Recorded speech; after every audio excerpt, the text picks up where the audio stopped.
Hvis du nevner såleis at hett og hette hendi ui holdenum, og bøynt at han og hette hendi ui andanum,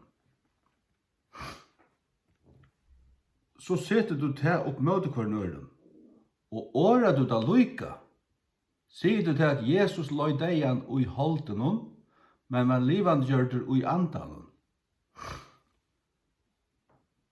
Så har du skapet tvei parallell ting, hette hendi ui holdenum og hette hendi ui andanum. Ja, hva hendi ui holdenum? Han løy deian ui holdenum. Ja, han døye, holde døye.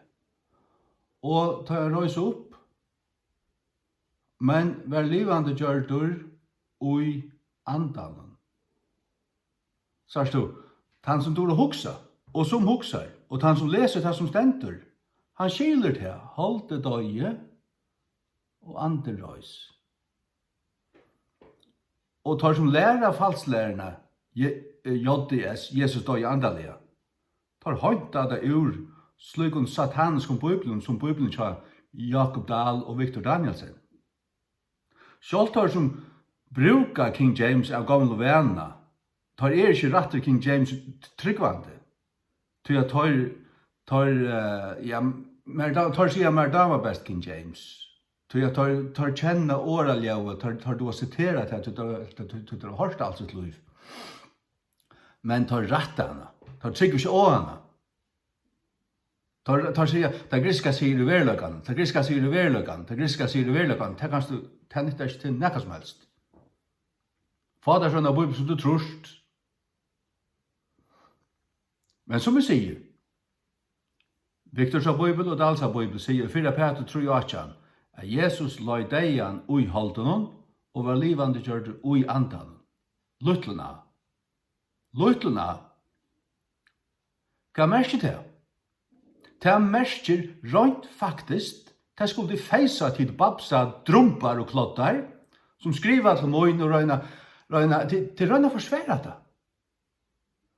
Og egentlig kunne de ikke feisa det som stendur. Du lykka som bytter som lutheraner er. Det alt, hvis det ikke under teppen av Luther, så er det ikke Kristi. Så tar han nalva stronger gongen til Luther. Akkurat som kalvinisten. Er det ikke kalvinistisk, så er det Satan. Lykaløs er det ikke Babsen og Farjon. Er det ikke Victor, så er det Satan. Hva signa og det sprang alle disse rammene her. Vi er ui Kristi.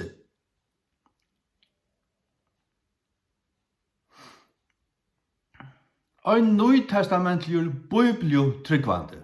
Hvarja bibel, King James sjálvande. Textus receptus, endelega funnpussa og funnstidla og King James. Nei, tar røyna forsværa det her, og tar sier at nei, vi lærer det ikke så, vi skiljer det ikke så, ja, men det stendig så. Vi skiljer det egentlig som at han var livande gjørd ui halva i andan. Ja, hva skriver det så ikke større av? Vær Jesus livande gjørd ui halva i andan? Altså, hva merker det? Vær han ikke ui halva i andan og i åren han døye? Han som er Guds salvaje? Nei, det hever vi hans herre opprørsna gjerra. Hvordan hun hendte? Hva er essenseren i henne? Opprørsna hans herre. Hva er anden vi hans herre opprørsna gjerra? Anden røste han opp.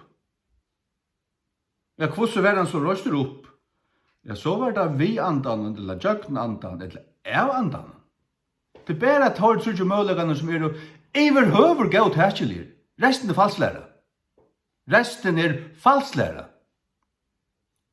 Og det må være vi en stålena, det må være vi heilig andan.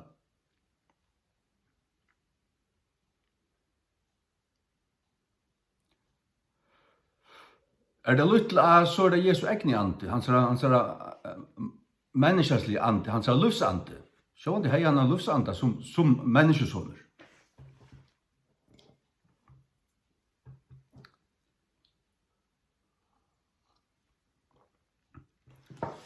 Egentlig det så att øynasta rätta till att han var livande gör det av andan.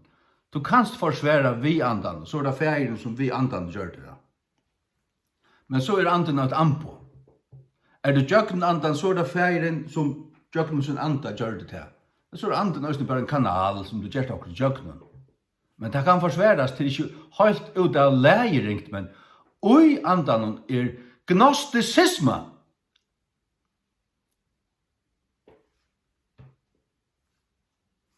Det är noktar för hans likamlig upprörsning. Det är det som gnostikeren tror. Att han röjser sig upp likamliga. Och ta lära där röjsning i 17 Korint 4:14. Att vi skulle vara röjst upp vid Jesus. Det är framtidligt. Skulle vara röjst upp vid Jesus. Så är Jesus ikke likamlig røst opp enn. At det er en gnostisk averskan. Du finner gnostiske averskan underliggende i Bibelen til Jakob Dahl og Victor Danielsen til hva avgode. Victor? Ja, Victor! Ikke tog at han ikke var et edlet godsbad, men han var under averskan av tøyar andan og fyrst og 20. øld, som var hagre tekstkritikker. Kittel, Josef Kittel og Rudolf Kittel og Westcott og Horst. Men damer kallar det Westcott og Lorst. Som endurløvgav alexandriska teksten ur Alexandria. Høvus sæte gnostikarana. Som man i kyrkjene tar man vær ratskikaver. Ført og atter til reformasjonen og frametter, og østen og æren tar balkan som var utanfor katolske hårekyrkjene, brukte omgang til vulgate, eller nekka katolsk lorst, tar høyde sin egne bibel. Og ta i reformasjonen kom, så ser man bare seg litt balkaner, søgna bibel, og det var samme tekster.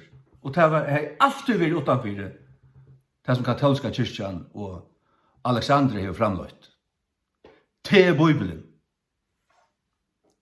Det som hever sina røtter til Alexandria, eller det som kommer ur Vatikanen til Fænans bibel.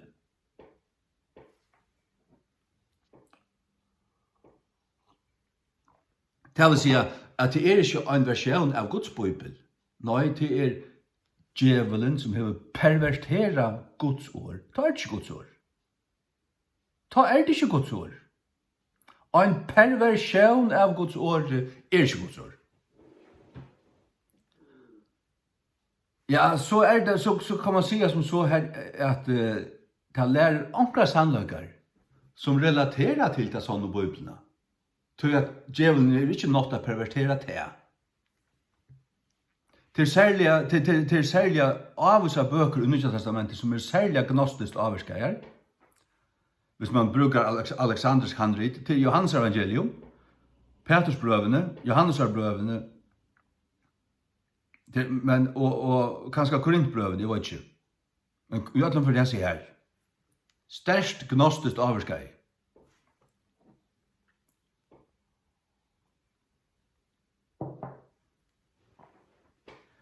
Sagst du? Men hur kunde du vara förra Petrus tror jag att han och säger han lade dig han och lika med någon. Sagst du? Och du ser det bara som du lärer kvart hände. Han lade dig han och lika med någon. Han lade dig han. He was put to death in the flesh.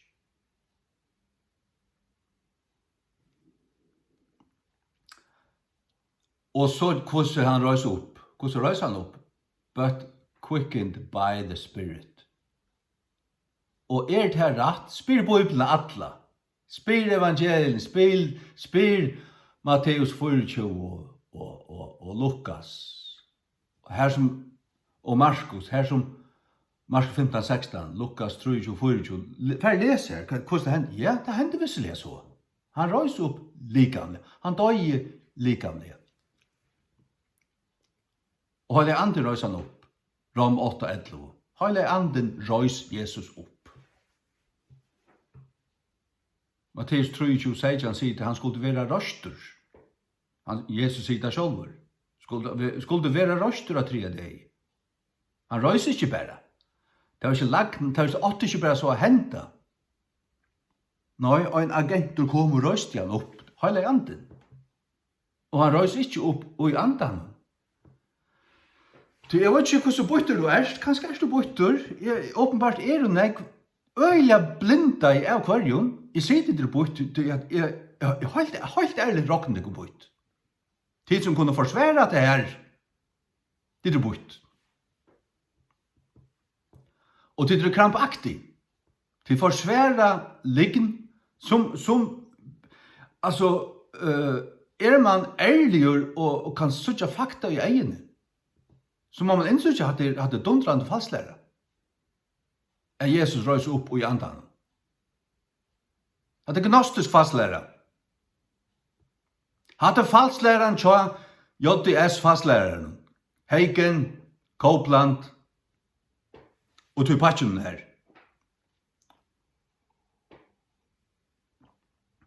Og at han annar Jesus. Ja, så sier jeg, ja, men altså, vi tar ikke annar, vi lærer rett. Ja, men til tåla det her, til verja det her, og ble så desperater, og færre så å spyrja, hvordan lærer vi det her? Og når vi kommer til dette, så sier vi såleis. Han røys opp, altså anden var her, og han røys opp, og i andan. Alvara. Men vi lytter, da? Hva mennesker det egentlig? Og et lengt blenkt, ja, nemlig, det bytte personer, bare sier, de skulle vakna og feisa fakta til grad drumpa klottar. Revolvera til oss. Men det var søgnet det var nekra babsi innsert her til at tid var kjerst. Tid som fører ut ur kyrkjen og stod og pøyga og til kyrkjen av fanen bor i sin husen her. Kom ut til Jesus, vi tar var Jesus. Og så vidt som det var både han rett og han bor ikke at det kunne, ja, så her var det Jesus. Jeg sier ikke at det ikke var Jesus. Og parstvis bor fanen i kyrkjene. Tøy verre. Han bor i øyne og øyne på presten. Det 100 prester i danska røysen som friburere devlar. Så det var å lese av Kristelig Dagblad for en måned siden. Så det aller helst en 34 farge nøysene. Og det ikke påkert hva det aller helst det.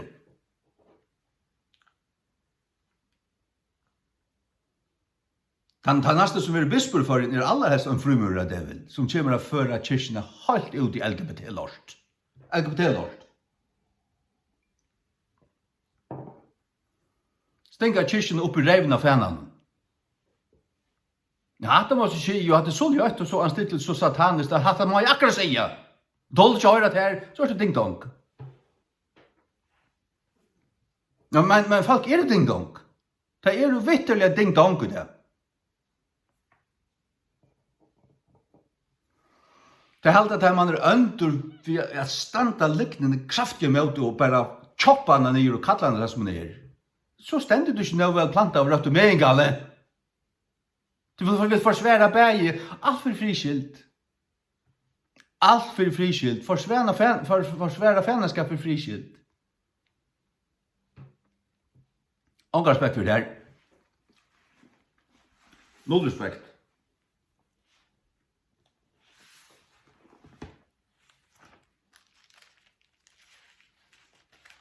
Og du skal spilla tøy på sånne folk som deg.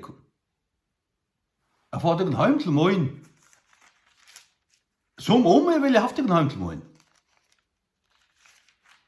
Jeg prøver at sette deg tung og reiv av meg og snakka meg til, altså. Du snakka meg slett til. Hiver det ut. Och som då under forsar, flytta till en alter. Jag respekterar Guds år upp om några grått högt. Det skal ära det hvis du er høyersammer og ordentligur, men kommer du under satans anda og vil pilka vi med, så blir det hivar ut.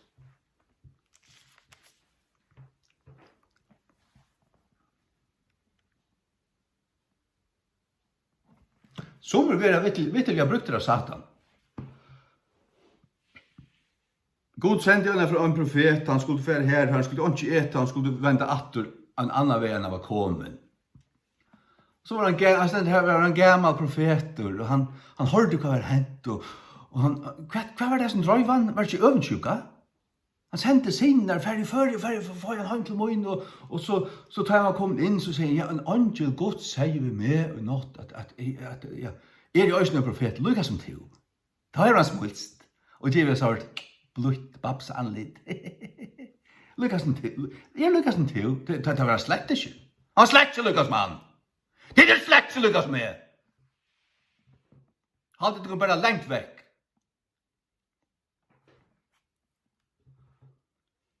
Og så sier en angel, sier vi med at du kan skatt etta. Så er det et annet Guds år. Han er hørt fra Gode. Og det skulle jeg bare gjøre. Og så åt han. Så det var så veldig strengt i Gamla testamentet. Og så tar jeg der i etter, så tar jeg bare ut, ta færs ned, den gamle ormeren av en profete. Gamle ormeren av en profete. Og satt år fra Gode, og sier til, ettersom du ikke vil akta God, så skal han leiva skredet sunder av venen. Og det hendte. Han tjekka litt og han leiva på han og at han. Som jeg ferdig å være eten av tikkun, gamle babsun, og jeg benesa i havn, even min deia kropp.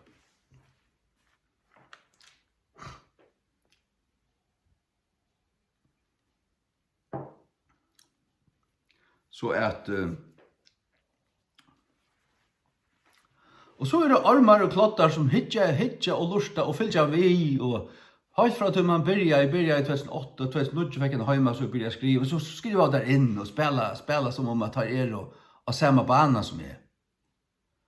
Og ja, du varst kunde hjelpe der og du varst jeg vil høre ikke, altså slett ikke vi altså. Så føler man det, og så føler man bare alle til en avfri og i andan. Og så inntil man 2 år søtten bare choppar han av altså, og ta atter frier. Ja. Så snart måtte det bare gjerast. Så snart måtte det bare bliva. Og så gikk Arne, jeg lurte etter et eller annet som, men dette var godt, her rakte du ordentlig, alt smiks, livr og smiks. Alløyga han stender slett ikke, han stender ikke, han er ikke på året, slett ikke.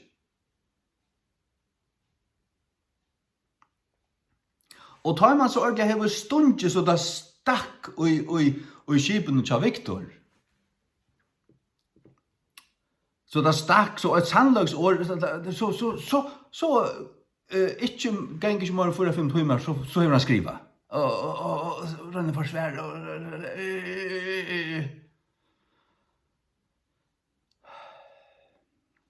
Men er desperater.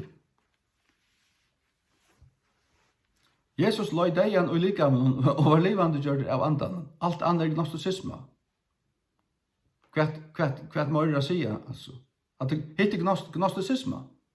At han var livande gjør i andan. Men jeg vet hvordan det er. Jeg brukte Dalsa Bibel i 21 år. Jeg leser det her. Jeg leser bare, jeg skilte ikke. Og det som stod, jeg hette Guds år, men nei, jeg hadde ikke rett av Guds år. At det er en bibel, men at det er en alexandrisk perversjon av Guds bibel. Da er det sagt her, og jeg har skilt, og ordentlig finnes i andan, hette Guds bibel, og sagt måneder. Og hva det er glad for, jeg finnes det rett av bibelene. Og hva det er anstig for perversjonen av Guds år. Altså. Jeg så ikke på det som neidalårstar. Og så ikke bare Guds bibel som en krona, full av gimstøyne.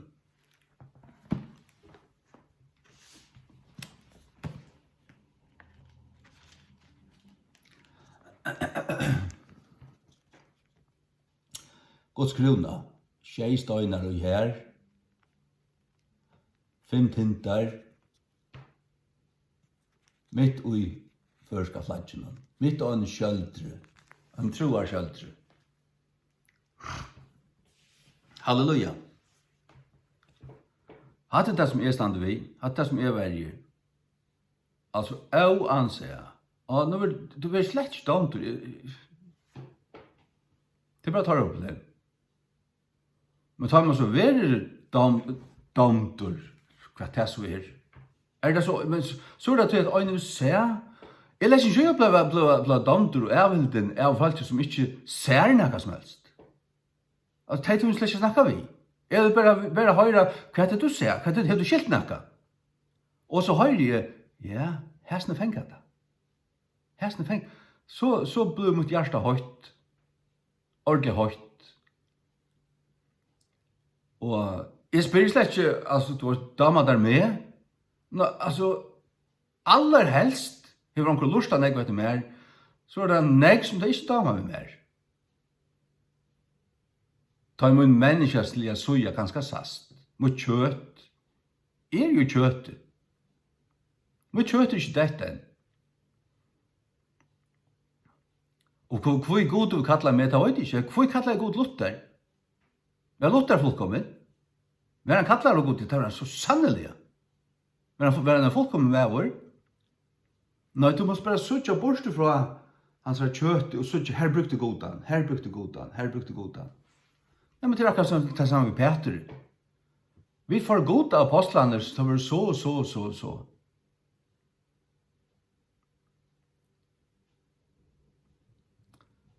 Det var jo sånn det bedre at han var fyllt i hele andan og stod i sin tjeneste, men det var jo ikke fullkomner. Det kom til å klantrast og strujast og alt mulig.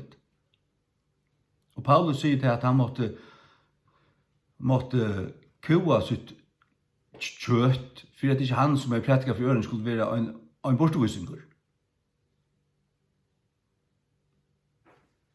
Og han sier her i Romsjei, at man ikke vil det, ta gjør det.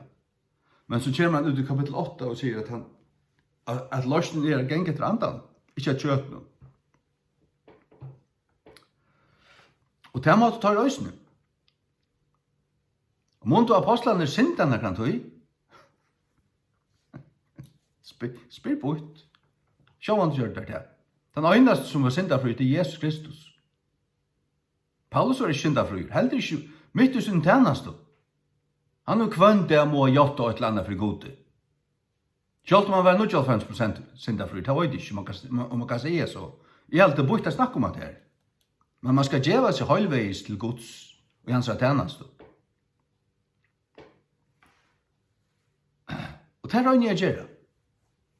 Det er trykker vi Luther gjør det. Jeg har aldri nekve av Luther, det er altså, holdt nekve. Men stittum slett ikke attanfyr tan drumpel.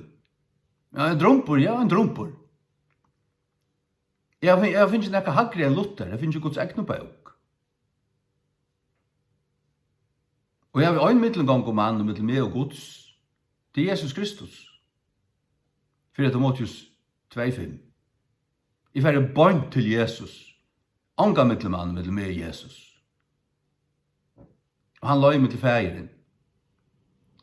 Det veveren sannløysen løyve, ånden med kommer et fægeren og tar vi mer. Sier Jesus i Johannes 14:6. Halleluja. For Christ also hath once suffered for sins, the just for the unjust. Han tål som han sa løying. The just for the unjust. Han rattvise for dine øyratvise. That he might bring us to God, for at han kunne føre oss til Guds. Hver hendet det? You're being put to death in the flesh.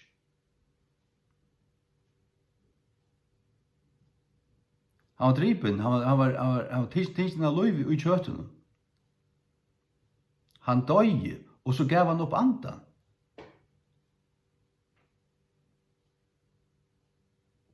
Han säger till fullgjort och han gav upp andan. Utan när händer lydde upp andan mun. Och han gav upp andan. Vad är det så? Lika med det. Hjärsta gavsta slåa och han gav upp andan. Till att anda ut, till att andast. Vi tar som att andast. Han andast. Det är att andas ut sista. Det tar i luftsanden för ut. Och ta välja ta en ande för ut. Och så ständer being put to death in the flesh, but quickened by the spirit. Han tidsna löv i kjöten, men livande gjørder av andan. Det är rätt, det är 100% rätt. Och lärer anka falsläro. Och det talar det inte. Det standar det till möte och försvära falsläro. Försvära gnosticismo. Respekt, angar respekt för det. Det är några drumpar och lorstar. Som kunde göra så väl tacka det samman. Alla samler. Gammal som ungur. Gör inte månad det kun. Ta det jämte sannlögan. Jag hiver det alla ut. But quickened by the Spirit, så ständer vers 9, by which also he went. Vi kvarjon, by which, kvart viser which after til, andan, vi størna. Det vil si, han anda ut sin lusanda, og sin sal, sitt liv. Lika med døye, anden og salen for ut. Jeg tykker ikke det færre kvørsen vi, han var anda, sutt innre menneske, andesval ut. Men så stendet point er en quickened by the Spirit ved staunen S, det var så heilig andan, by which, det vil si heilig anden tog Jesus. Niur her. By which he went and preached unto the spirits in prison. Vi kvarjen han fær og prætika for anden i fangslet. Nere i paradis som er i hjärsta gäraren er en upprøstna. Er en Jesu upprøst. Ta i han tog til høyla og visser som boja etter hans upprøst visser til himmels. Efesus 4.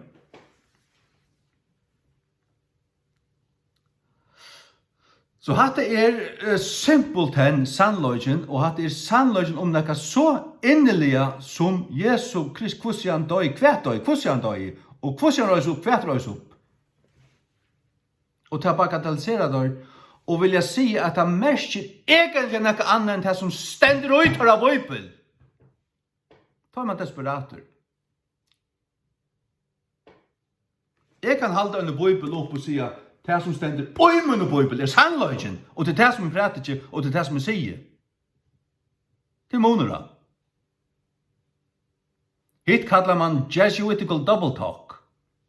Tikkara svass kallar man jesuitist dubbeltås. Jesuitane har en lærer som de kallar double talk. Det er at du kan halda alt med sier et anna og bæger sannøyd, og det er alt det flyter bare. Det er det der. Guds ord er svør som sier det som de mener, og mener det som de sier, og rækar akkurat her. Han sier akkurat det som han mener, akkurat det som han sier. Her er ikke kommet at rommet rett rom. Han ikke kommet at rommet rett rom. Hatt av det.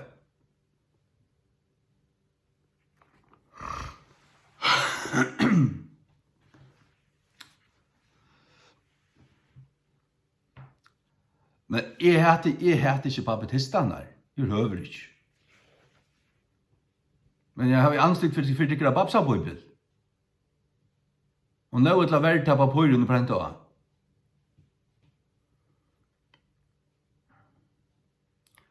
Og hvordan så er immun til henne som er Guds ord? Det tåler det slasja suttja. Jeg kom inn for en babsa, jeg vet ikke med en annar babsa klotte, som pleide å lurte at meg, og tykker alltid han lurte etter meg langkår.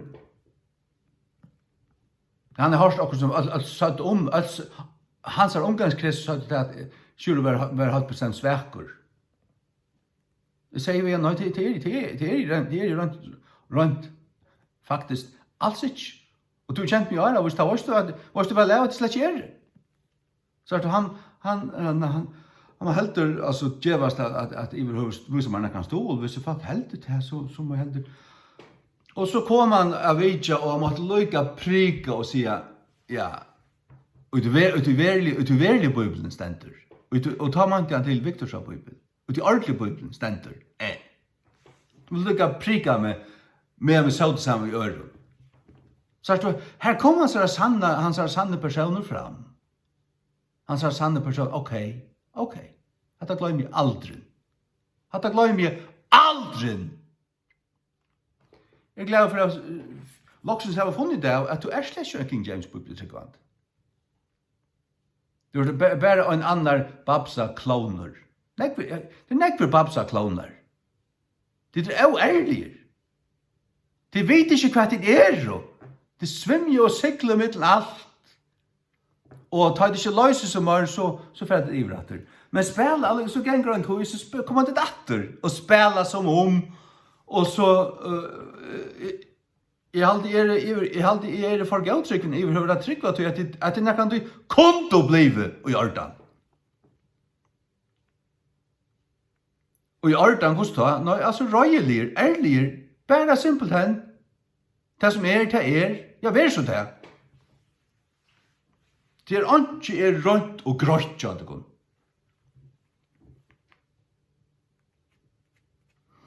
Hatt en forgantan til det under. Hatt en forgantan til det under. Hatt det kallast hykl. Og hva sier Guds ord om en tvøybuttan mann, a double-minded person, is unstable in all his ways.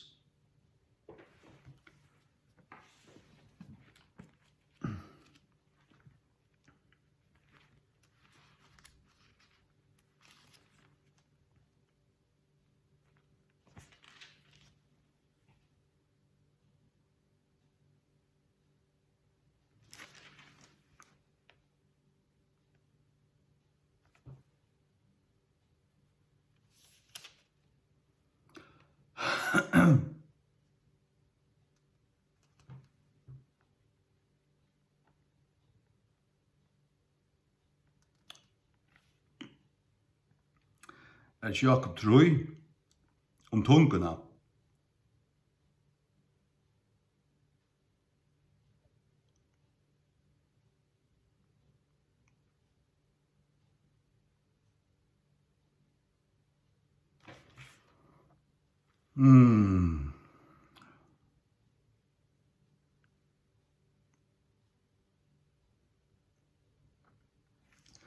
Kom ikke ned rata. Jeg har farvast litt, eller jeg har mest så litt vi her. Jeg har haft en næra bibel, så jeg funnet på en av det. Men, ja, Jakob sier det her.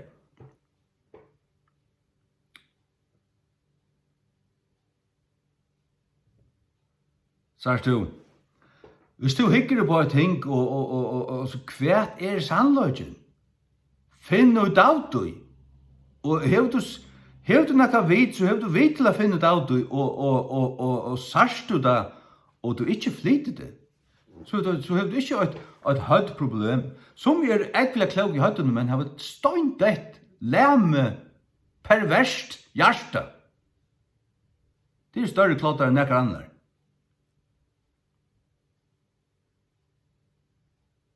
Helt ærligt. Sars du sannlagan som måtte flyta det. Annars først kjenner du eller elskar du god.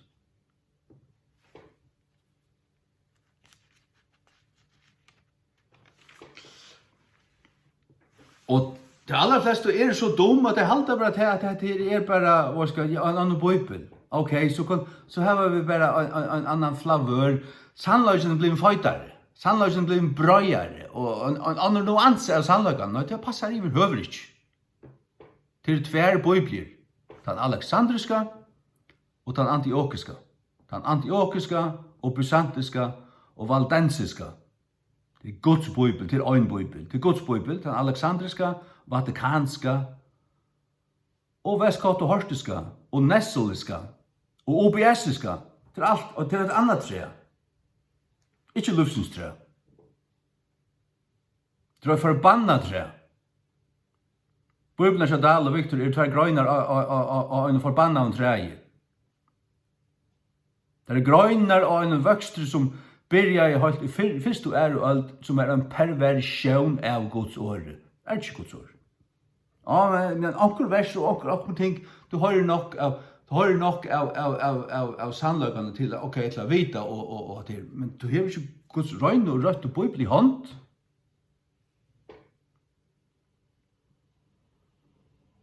Og jeg vet at det er ekvelig upopulært i Færjøen.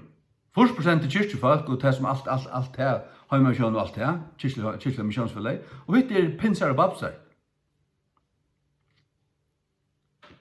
Og tar bruka hesa på parasjoner til Dal og Victor, og så er føreska King James, og vi er ganske 0,0008% som brukar henne. Men hon er rett av Bibelen for tog. Hon er rett av Bibelen for tog.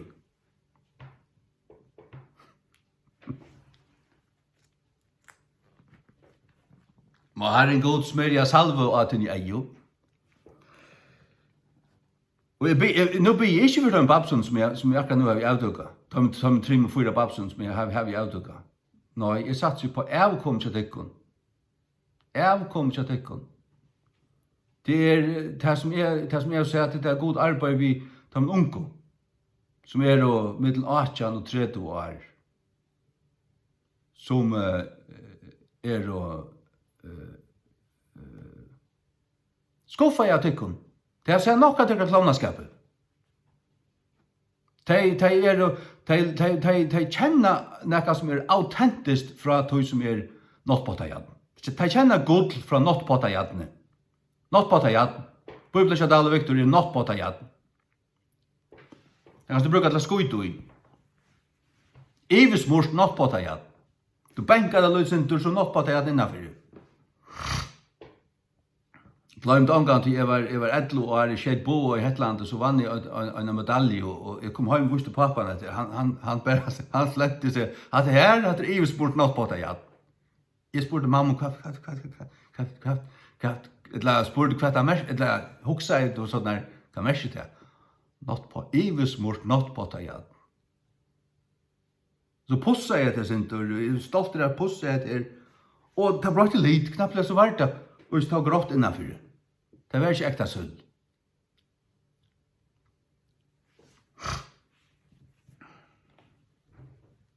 Guds ord er ekta silver. Ekta silver.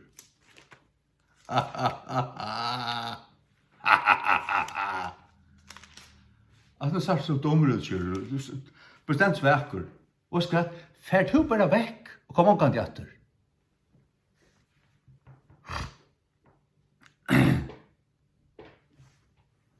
Og det klarer du heller ikke. Du helter det vekk. Hva sier skjuler nå? Hva sier skjuler nå? Og så hører du, men hører ikke. Akkurat som de gamle jødene som var herdere i Jesu tog. De hører du, men hører du ikke. Det hører, men hører ikke. Dreas nær ved Guds, ved munnen, men det er hjertet i fjert. God vrekker i tatene. God ikke brukes nekka som helst. Hadde du vært ved Moses i øyemarsen, så hadde du vært av tøymon som hadde vært rykner ut at det her, at dodge her. Men tar som hadde en annan anta, tar slå på inn, Josva og Kaleb. La meg sutja Josva og Kaleb.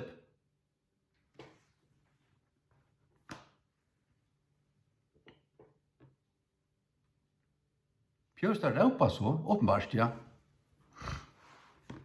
Det heter Stockdave. Folk som kan ha frakt og gjett lust etter mer i 11 år, men allikevel ikke høyre. Släpp der vekk. Omgang skriver at min etter løyven. Släpp der bare hundet han til.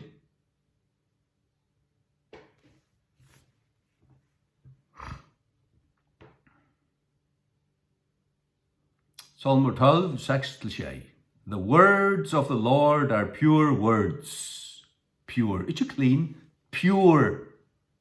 To purify til at kvar jøkken elden. Det så pure, så det er ikke en elden.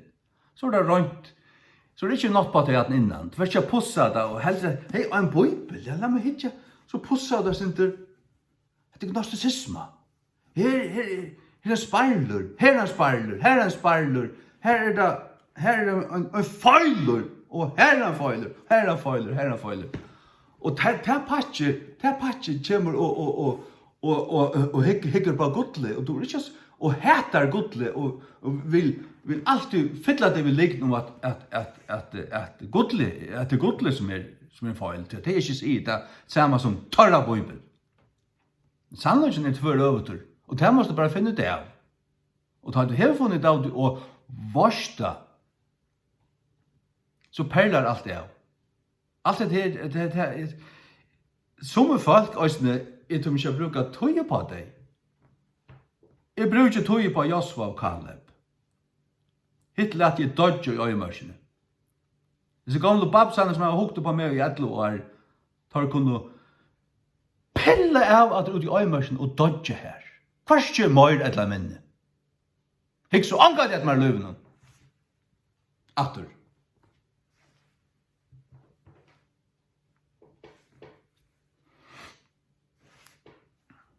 As silver tried in a furnace of earth, purified 7 times. Tar som jeg var spalt.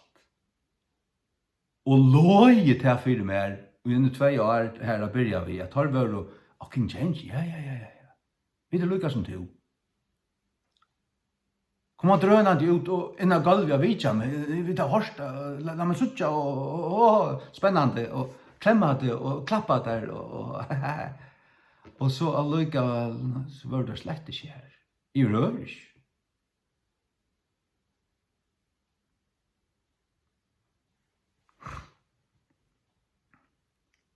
Ja, det tar vidt at jeg skal snakke om, det tar det ikke seg, og ikke hårst. Thou shalt keep them, O Lord, thou shalt preserve them from this generation forever. As silver tried in a furnace of earth. Til silver som er very jøgnen. Men så er det rønt silver. Tried in a furnace of earth. Så er det smelta. 100% rønt. Purified 7 times. Skurka, tjejferi skurka.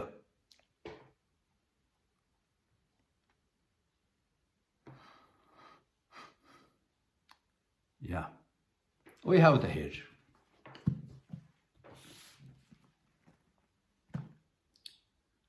Så kunne de kalla meg blockhead, alt hva de vilja. Blockhead. Jeg kallar det ikke meathead. Jeg kallar det ikke for meathead. Og hypokritus.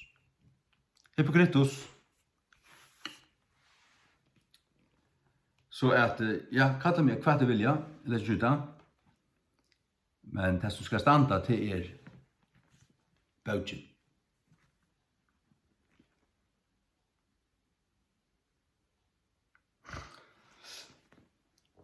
År 2025 til dulten tja god i at løgna en lot, men høyren tja kongen er grunda ut en søk.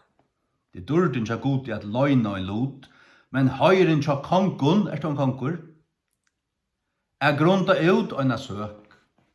Vi tror konger og prester. Og i Guds rydtje.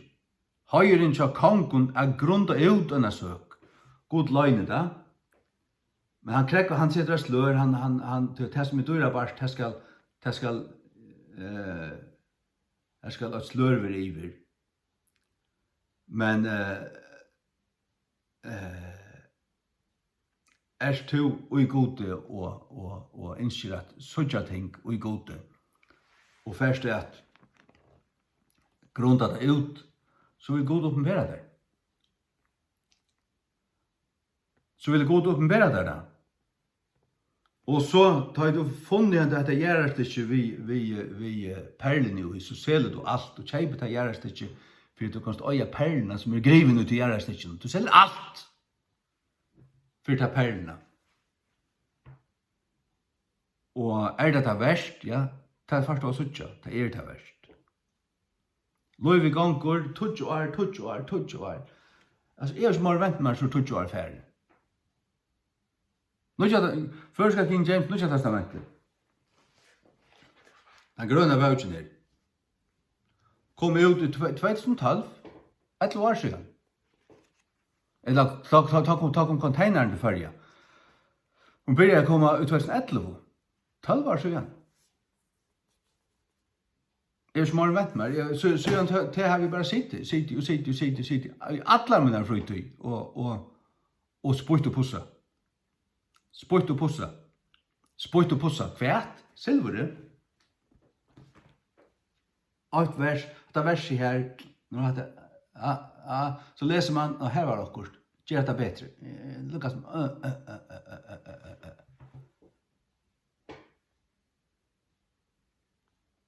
Dipp. Vi er nå en kanker og kommer grunta noen ting ut. Men er du en som fyrir grunta, jeg grunta, lese. Og så sørst du, men nei, nei. Så var det ikke så lykkevel. Jeg fattar sånn tjukka briller og lette seg ordentlig ljøtt og lette noen suttje til at du var mithet. Og djevel rent forganta babsa mithet. En betongbaptist.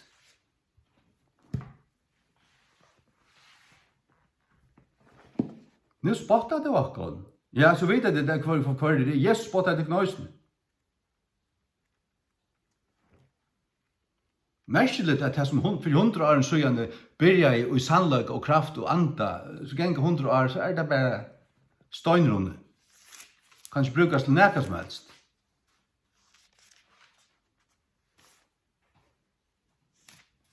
Det er utroligt, det må jeg sige.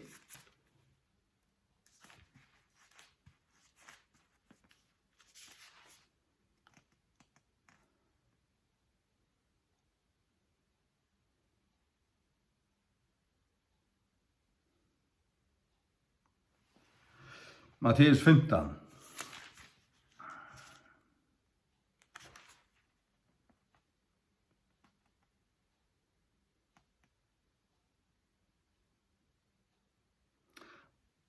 Tjei. Tykkara hyklarar vel profetera Jesajas om tykkun sigande. Hetta fölkje drekst nær mer vid sin munne, men ære med vid sin verron, men tar det hjärsta fjarst fra mer. Tar det hjärsta fjarst. Det utvarstes, det latare skapur. Tvoi tungutir. Tar det tvoi tungutir.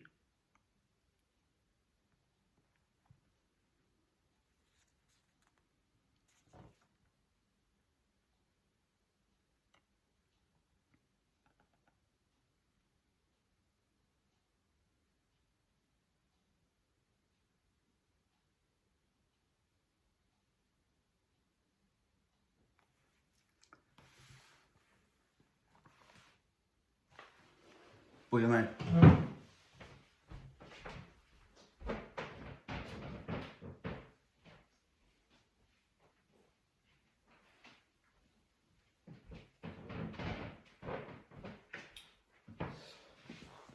Men så ser man til at synen og døtranar. Døtranar tjåsnir gamlo mitheids støynrundu støynjørstunum gerast suttjante. Færa lengt fram sina fedrar. Hvor så lengt fram inn i ta lov i landet.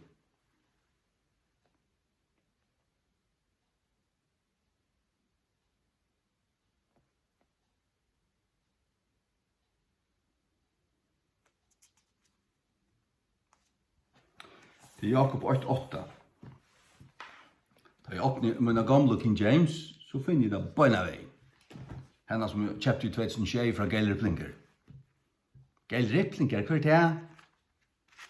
Jeg har lyst til at meg 11 år, visste ikke hvor Geil Riplinger er. Det finnes menn som har lyst til at meg 11 år, men som nesten løt å spotta Peter Rockman. Kallar han en ørvidesknokk.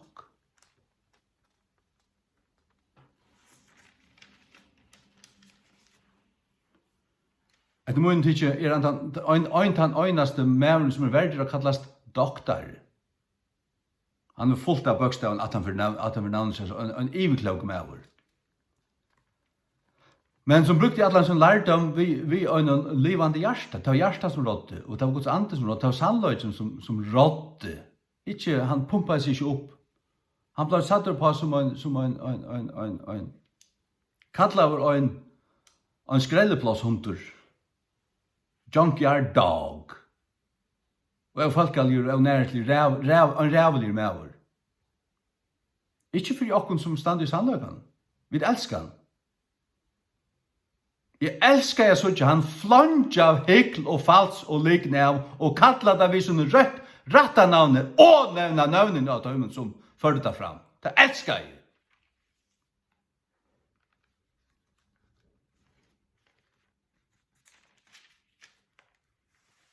Og egentlig var han angandi for herrer i åretel. Ikke tar du sagt alvarsemne ut i høyla.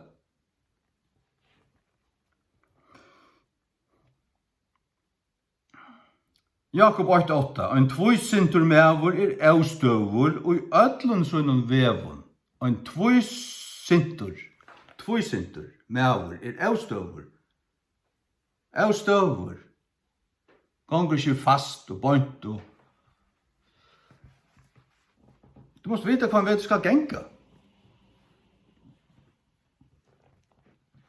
Og har du hukt på King James Bibelen, og at her har du hukt på det som fører fram i 11 år, og du vrekker det, så sier farvel. Halt det vekk. Du vil ikke sagt noe. Jeg vil ikke sitte i himmelen. Gjør så vel.